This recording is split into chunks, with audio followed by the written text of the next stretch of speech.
안녕하세요. 미국 주식으로 100억을 만들자 미주백입니다. 오늘은 24년 12월 21일 토요일입니다. 오늘은 미주백 어머니 계좌 12월 3주차 주간 보고를 하고자 합니다. 이번 주 미국 증시는 나스닥 최고치를 경신했고 TQQQ 역사상 최고치인 91.8달러를 찍었으나 이틀 전 FOMC 금리 인하 이후 급격하게 하락했습니다. 다행히 어젯밤에 다시 반등 상승을 하면서 분위기 반전을 시도하고 있습니다. 12월 17일 다우지수 2.58% 하락은 1974년 이후 약 50년 만에 가장 부진한 10일 연속 하락을 기록하면서 지수도 약 2700포인트 하락했고요. 이번 하락의 큰 원인은 FOMC에서 금리 인하를 했지만 내년 금리 인하 횟수를 기존 3, 4회에서 2회만으로 변경할 것 같다는 내용 때문입니다. 왜 2회만 내리느냐? 그것은 첫 번째, 아직도 인플레이션이 잡히고 있지 않다. 그렇게 보고 있고요. 연준이 생각하는 것보다 인플레이션 하락이 더디고 있고 내년 2025년에 실업률 예상은 나쁘지 않고 견고하지만 보시면 4.4, 그 다음에는 4.3, 굉장히 실업률이 낮게 예상되고 있고요. 하지만 연준이 중요하게 생각하는 근원 인플레이션이 2.1 정도 잡아놨는데 예상은 2.5 좀 높게 나올 걸로 예상되고 있기 때문에 그래서 결론적으로 금리 인하 횟수가 2회 정도로 줄게 되었습니다. 이런 이유로 다우, 나스닥, S&P 모두 급락했었습니다.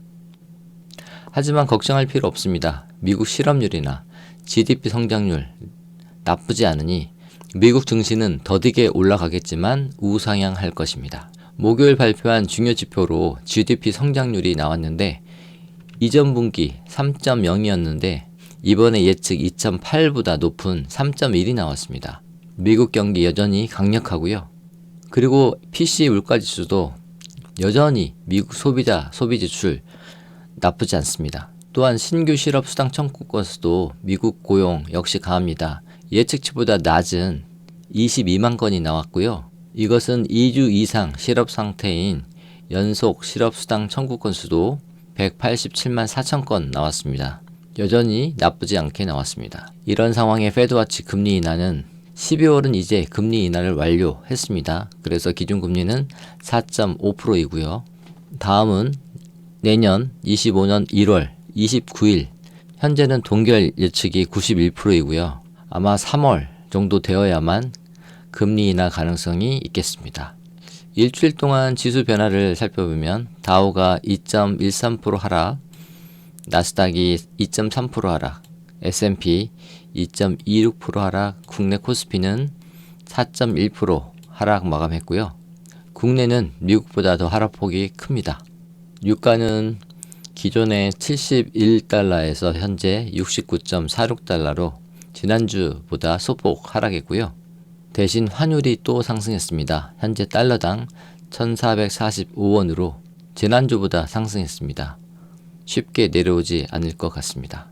그리고 어머니 배당 주식 일주일 동안 등락을 살펴보면 TQQQ 7.33% 하락, GPIQ 1.92% 하락, GPIX 1.86% 하락, BST 2.8% 하락, HYT 2.02% 하락 마감했습니다. 그래서 이번 주에는 평가금 73만 9천원 하락했고 총 평가금은 1억 4,193만원입니다. 현재까지 주식만 수익률 29.03%이고요. 수익금 3,193만원이고 배당금 포함 수익률 40.94%, 누적 수익 4,500만원입니다. 환율을 감안하지 않으면 더 빠졌어야 정상인데 환율 상승으로 평가금 덜 하락하게 되었습니다. 그리고 공지한 대로 어머니 계좌에서 자식 3인에게 GPIQ 135주씩 약 980만원 증여를 했고요. 증여할 때 잔고증명서 출력하게 되는데 이렇게 두 장이 나옵니다. 첫 번째 장이고 이거는 두 번째 장이고요. 그래서 GPIQ 135주 곱하기 3 하면 405주 증여 완료했습니다. 참고로 어머니 계좌는 원금이 1억 1천만원 고정이고요. 더 이상 투자하지 않고 매달 배당금만 받고 70만원씩 환전해서 어머니께 전달하고 있는 상황입니다. 현재까지 총 배당금 누적액은 1240만원입니다. 우리 미드백 가족 여러분, 12월 3주 고생 많으셨고요. 다음 주면 크리스마스입니다. 연말 잘 보내시고 즐거운 성탄절 되십시오. 우리 존경하는 미즈백 가족 여러분, 항상 건강하시고요. 긍정적인 마음가짐으로 미래를 준비하자고요. 우리의 꿈과 미래 함께 이루어보시죠. 함께라면 가능하며 우리는 해낼 수 있습니다. 감사합니다. 미즈백이었습니다.